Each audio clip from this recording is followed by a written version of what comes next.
Hello, boys and girls. How are you today? I'm going to read to you a book called The Wartville Wizard. And The Wartville Wizard is a great book because it really makes you think, and it's something that you all could do. Whether you're a kindergartner or fifth grader, you can help The Wartville Wizard because this is about littering. And I will tell you that it is really disappointing for Mr. Pinto to drive to school and see along the road between 8, 800 in Stockwell or between 52 in Stockwell or even right outside of Cole where there's trash all over on the road because people throw things outside. We can't do that. And so we have trash cans, we have recycling in Stockwell, and we're going to talk more about that in the next couple of weeks as well. But this is something you can do, whether you're a first grader or a third grader or a fifth grader. You can, A, not litter, and B, in front of your house with your mom and dad with you to make sure you're safe, you can clean up their side of the road if people are disrespectful and throw things out the window. So our goal is you grow up and not be a person who throws anything out the window. Okay, there's no reason for it. The outside is not a trash can. The outside is for us to enjoy. And there's a spot for trash. It's called the trash can. Not just roll it out your window and throw it out a Coke can or throw it out your McDonald's or whatever. Don't litter. And this is about the Wartville Wizard. This book is written by Don Madden. See the picture right here? Looks like an angry guy because he's upset about all the litter. And this book was published by Simon & Schuster. And it looked like it was published back in 1993. So that's been a while ago. The road to Wartville traveled over a hill, and a neat and tidy means like clean, house on top of the hill lived a neat and tidy old man. This is the story of how he became the Wartville Wizard. Every morning, the old man looked out his window and watched the birds playing in the bird bath. You ever see the bird bath? It's like a little, I'll show you a picture of it right here. It's right here. It's the thing that the birds play in. Get themselves wet, get a drink. He saw flowers dancing in the sunlight and the trees waving in the breeze. From inside, it seemed a perfect place. But he went outside, he saw that it was not. Okay, so here's his nice home. And the word that they used to describe his home was, do you remember what it was? Tidy. Tidy means nice and neat. Do you say tidy? Tidy. All right. Under the beautiful flowers, he found soda bottles thrown from the cars during the night. By the mailbox, he saw juice cans, plastic cups, and straws.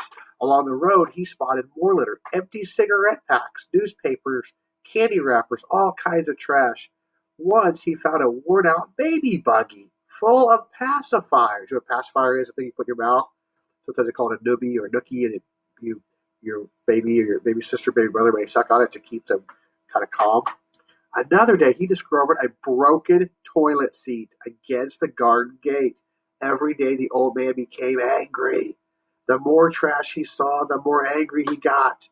Sometimes he ran back to his house and up the stairs and leaned out his bedroom window. Taking a deep breath, he yelled, "The people of Wartville are slobs!" Then the old man took a burlap sack. Burlap's kind of like a potato sack. You sometimes, if you ever see like a sack race where you put your feet inside it and you pop, pop, pop, burlap's a kind of real rough material. From the garden shed and walked along the roadsides collecting the trash. Day after day, month after month, he trudged. Trudge means trudge, okay? You're trudging, it's kind of hard to walk, okay? Or you're mad. He trudged up and down the road with his burlap sack. Some days were not as bad as others, but there were always something to put in the sack. He knew if he stopped cleaning, everything would be smothered under a blanket of trash. Slobs, slobs, slobs, he grumbled. All right, so here he is. Look at all the trash. There's the baby buggy. There's the toilet seat. And here he is. He's getting mad. And then you'll see he is trudging with his trash. Now think about that. That's a lot of trash. Now look outside your road. I hope there's not a lot of trash outside your road. The old man One day the old man struggled up the hill with an extra heavy load. That afternoon before, the senior citizens football team and the gourmet motorcycle club had held their annual picnics. What a mess!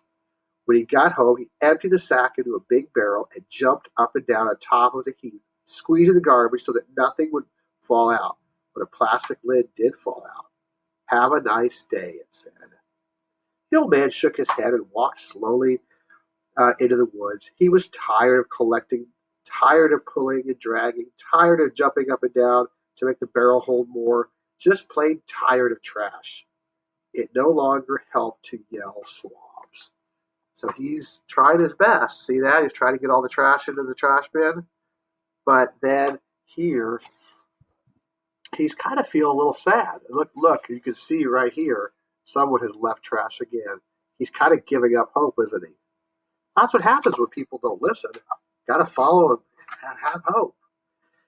He stepped in a clearing in the middle of the woods and looked up at the treetops. Then he looked into the blue beyond and whispered, Mother Nature, I've tried to keep your hill and green places clean, but I can't go on. I'm tired. He heaved a sigh. You heave something, that means that you throw it. But you don't really throw a sigh, you just gotta go, you sigh with me? It sat down on the ground. Suddenly, soft music played around the old man. Then all was still. Even the birds stopped singing, and the bushes and trees stopped rustling their leaves. The old man let the quiet wrap around him like a cozy blanket. It was brief, but when it passed, he knew he had been given the power over trash. Okay. Here he is. Let me see if I can find it. There we go. Here he is. He's sitting there heaving a sigh. There's a little bunny rabbit. See the little bunny rabbit? Rabbit is right where my fingers are, right here. See it?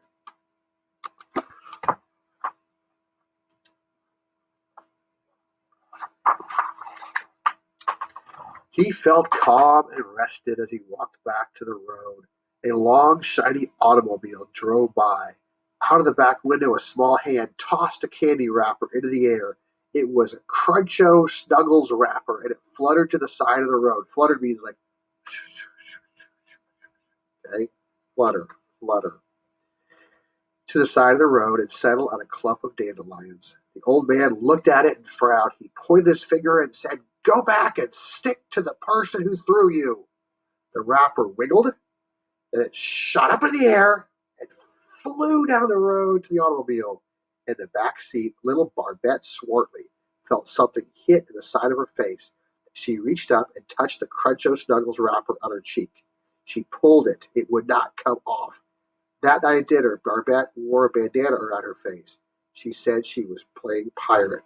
She didn't want her parents to see the wrapper, since she wasn't supposed to eat candy between meals. Okay, so here she is, throwing the wrapper out the window. Here's the wizard saying, Go back. All right. And stick to the person who threw you. And here she is. It's stuck to her face. Do you see that?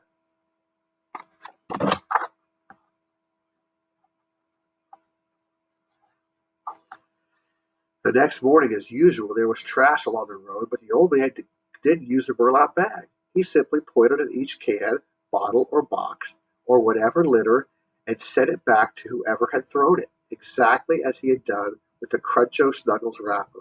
It was certainly easier than dragging it up the hill, and he felt happy. But there were people in Wartville who were not happy. Harvey Bender had just gotten home from work at the bathtub factory 5 miles out of town. As he stepped through the front door, the aluminum beer can hit him right in the back of his neck and stuck there. Mr. Fullerton K. Hardboard, chairman of the Wartville Real Estate Society, was startled when a damp, burned-out cigar suddenly attached itself to his elbow. All right, so these people were littering, and look what happened. The can came back to him, and this guy threw his cigar out the window, and look what happened to it. It got stuck on his elbow.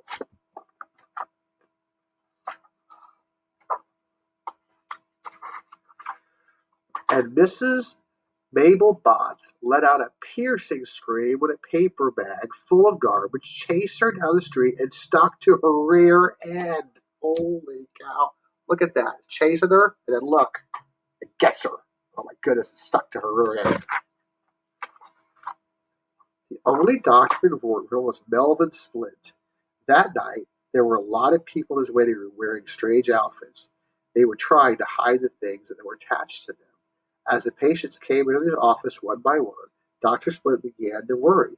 I've never seen anything like this, he said. It may be an epidemic.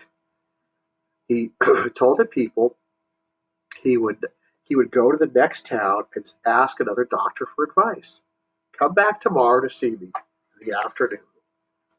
So here they are. They're all wearing their silly outfits because they're trying to hide the garbage that they threw out the window. And there's the doctor talking with the patient.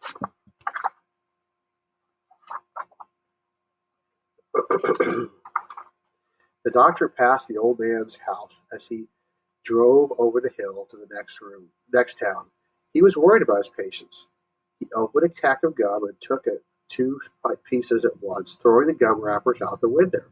Dr. Splint did not learn anything from the doctor in the next town, but he did get something out of his trip. The next afternoon, when he opened his office door, the people in the waiting room gasped.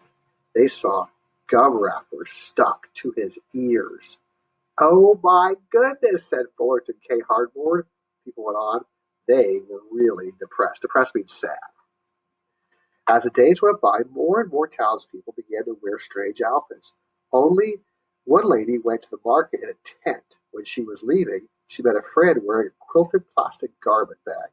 They got stuck together, trying to get out the door together. A sofa slipcover walked into the library and returned an overdue book. The librarian fainted, and down at the bus station, a very upset sleeping bag and a large beach umbrella were seen leaving town.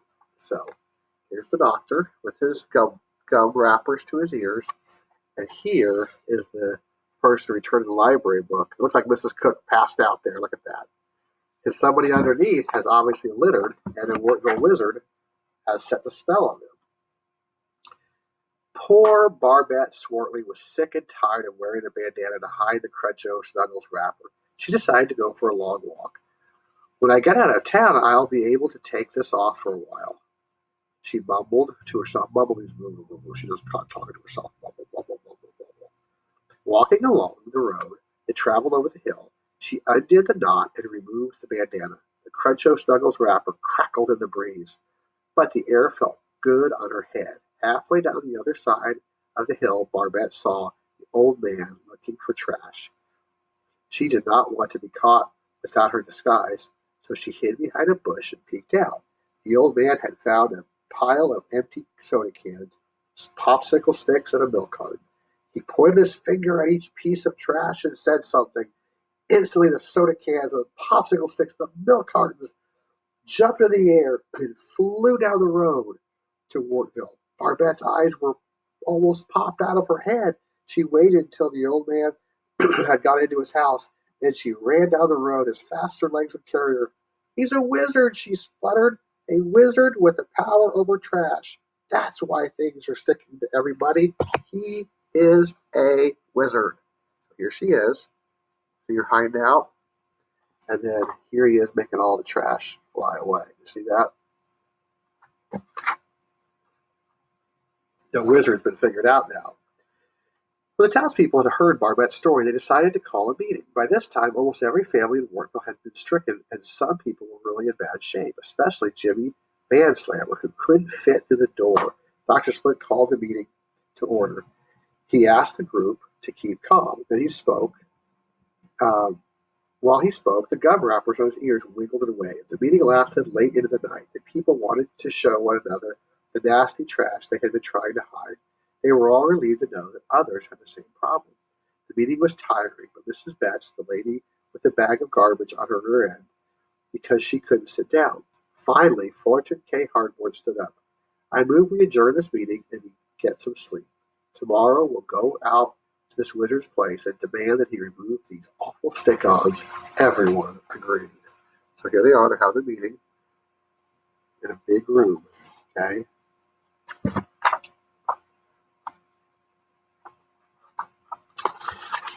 When the old man looked out his window the next morning, he saw cars and trucks pulling up and parking all over around his house. Even the sheriff's car was there. The old man stepped outside. He was glad to see that the sheriff wasn't wearing any garbage. "These folks claim you're a wizard, mister," said the sheriff. "They said you made all this stuff stick to them. Let's hear what you have to say." "We're all ears." Angry shouts and grumbling noises came from the crowd. Fullerton K. Hardboard boomed, "We demand action, Sheriff!" Poor Mrs. Botts yelled, "Boo!" She was a nervous wreck from standing up so long. The old man looked at the crowd with a serious, steady look, taking them in one at a time. Finally, he said, "Hello, slobs." All right, so here he is. See, he's standing at his door, and he's a police officer, and everyone else is there as well, watching.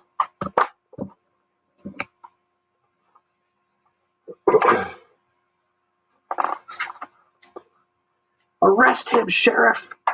shouted Harvey Bender. The old man gave them another steady look. "You're angry because your trash has come home to you. You've been throwing trash along the road for a long time. I've been cleaning it up. I'm tired of cleaning up after you. Every piece of trash stuck to you is something you yourselves threw away." The grumbling and shouting changed to a murmur and then stopped. A hush with quiet came over the people. Fullerton K. Hardboard studied the cigar butts that were stuck to him. Other people looked closely out there at their own stick-ons. They all began to feel embarrassed. Why are they embarrassed? Because they threw things out the window, didn't they? They didn't do the right thing. They didn't treat people right either, did they? Everyone looked at Jimmy. All they could see was a large pile of soda cans, popsicle sticks, hamburger cartons, and candy wrappers with two skinny legs sticking out of it. All right, so here they are.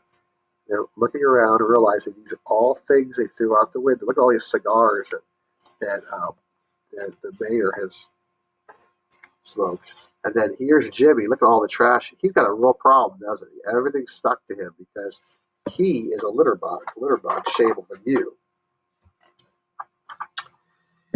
Then they all looked at the old man. They weren't angry anymore. They were ashamed. Ashamed means like they knew they done something wrong. They felt bad because they knew they were wrong. The old man smiled. He wasn't angry anymore either. He knew that they had learned a lesson. "If all of you promise not to litter again, and mean it," he said, "the trash will stop sticking to you when you get home. Then you can put it into trash cans where it belongs." The people rushed to their cars and trucks. "Maybe he's not such a bad wizard after all," someone shouted. Little Barbette Swartling was so happy that on the way home she almost threw the bandana out the car window, but she stopped herself just in time. Dr. Botts felt better too. Unfortunately, though, she had to ride back the way she had come, standing in the back of a pickup truck with her garbage bag rattling in the wind. Dr. Splint was glad the epidemic was ending. He opened a new pack of gum and carefully put the litter in the car's litter bag. He didn't throw the wrapper away, did he?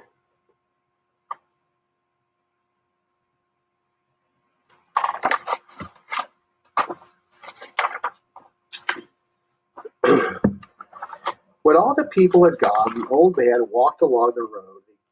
The Johnny Jump-Ups were lifting their heads proudly. The wild geraniums were beaming, and everything was neat and tidy. He was happy because he knew it would stay that way. But he missed yelling "slobs" a little, because that was kind of fun. All right, Wartville Wizard. Now let's talk about this. Do we litter? No, we don't. If you see litter, pick it up. Pick up your roadside. Pick up around your house. Pick up in front of your house. And don't let yourself or anyone in the car throw something out the window saying, "You know what? We learned at Cole Elementary to do the right thing and to treat people right, and littering is doing neither of those." Pretty good story, The Wartville Wizard, by our good friend Don Madden. I hope you enjoyed it. Boys and girls, let's do our part. We have a beautiful community in Clarksville and Stockville and the surrounding county. We do not want it full of trash cans and bottles and hamburger wrappers and other things. Toilet seats. We make sure we don't litter we recycle, and we throw things away. Hope you enjoy the book. Have a great day.